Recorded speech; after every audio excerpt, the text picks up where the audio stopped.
connected at this point. In Qui-Gong, a form of martial arts, the highest dantian is located at this position. This is known as one of the three furnaces that converts energy in the body.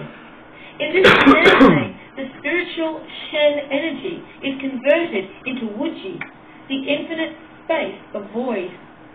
This void, Wuji, is referring to the space in the vortex that connects our consciousness with the divine consciousness.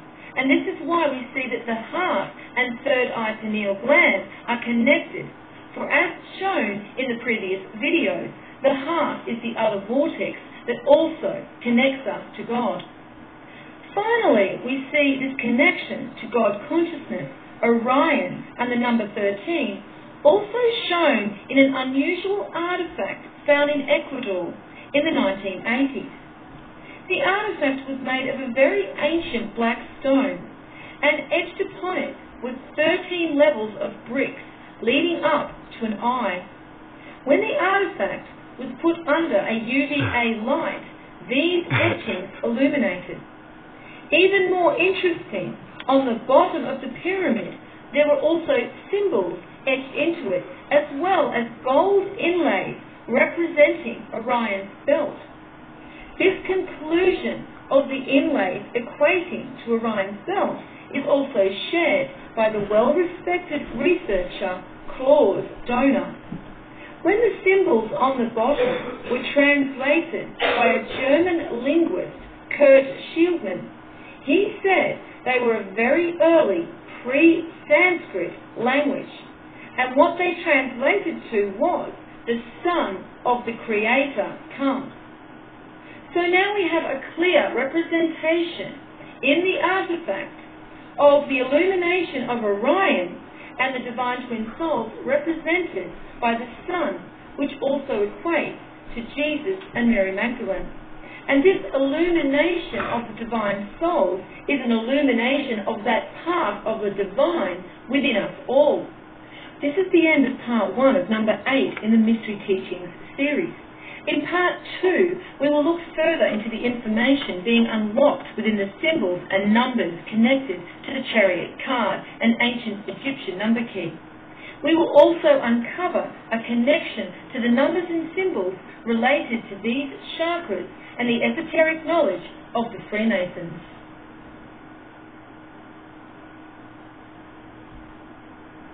So far, we have unlocked the numbers 7 and 13 from the Chariot Tarot card. We will again look to the Fibonacci sequence to see what other numbers can be decoded from the Tarot and the ancient Egyptian number key. If we add all the previous numbers in the Fibonacci sequence to this point in the sequence at 13, it gives us the number 33. 33 is a master number, and as such, it stands alone symbolically. But there are also other layers to the symbolism within this number, and we can deduce it to a number 6.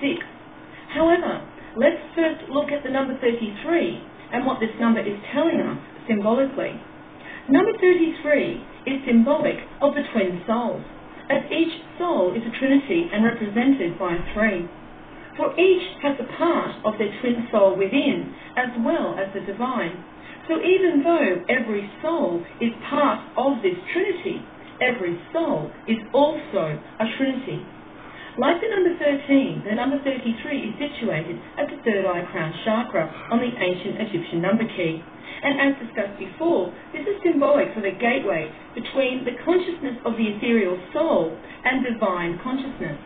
This is where we consciously access the ethereal plane outside of our physical container, but also where we reunite as the Divine Trinity when the light of Orion, our Creator, returns at the end of every cycle.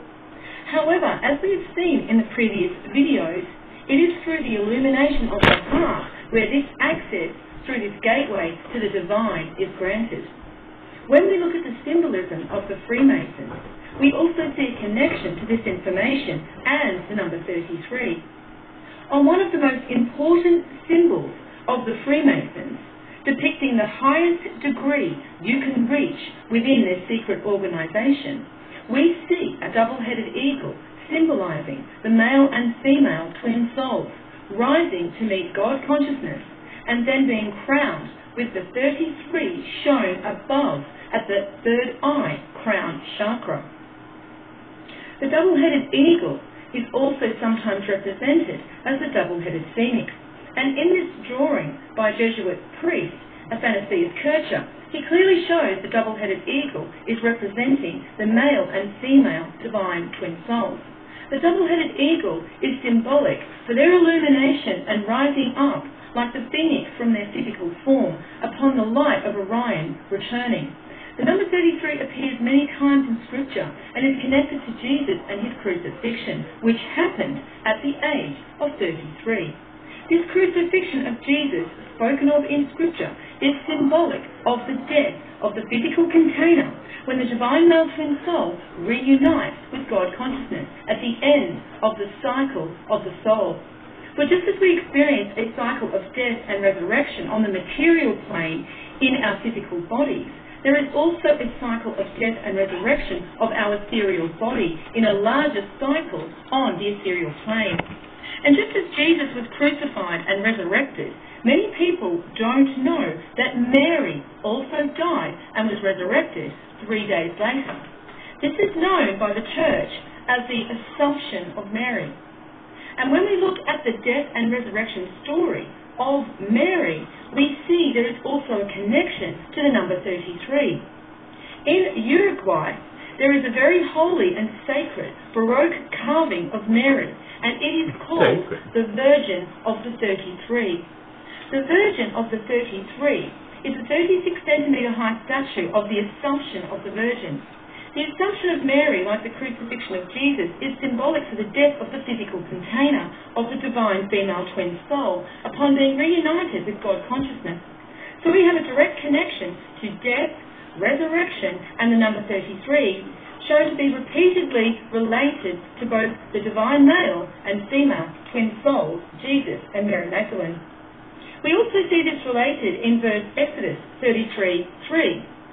Unto a land flowing with milk and honey, for I will not go up in the midst of thee, for thou art a stiff-necked people, lest I consume thee in the way.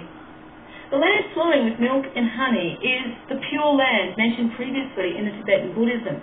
Once again, this is relating to reuniting with God consciousness and being bestowed with the height of consciousness at the beginning of a cycle, when we are fully illuminated, hence flowing with milk and honey. Those who did not express themselves truthfully, however, as in stiff-necked, will not go up through the heart, through the third eye chakra, to the land flowing with milk and honey. Everything in this universe exists within cycles. We see this in the Hermetic principle of rhythm. This principle is even applied to the conscious manifestation of God's will onto creation, which also happens in cycles. At times within the cycle of God's conscious projection onto our reality, God mentally plays out the experience of himself in full glory, as he gets to cast his light upon this realm once again and illuminate his children. And this is where mythology and scripture are created. For if we look again at the Hermetic principle of correspondence, the law is as above, so below, as below, so above. However, what comes first is as above, so below.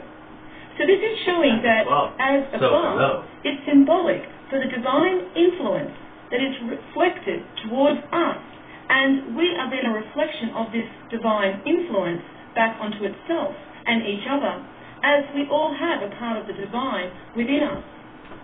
Now, if we mirror the 33 symbolically, we get the number 8. And as we saw in the previous video, 8 is related to the heart and immortality. And if we add the other number of the heart, 20, from the ancient Egyptian number key, to the number 33, we get 53. 5 and 3 are 8. So now we also have another connection to the heart and third eye pineal gland. If we look at the other encoded layers of information within the number 33, we see the number 6 is also present in this number, for when we add 3 and 3 together, we have 6. 6 is relating to the transmutation of the mental universe and consciousness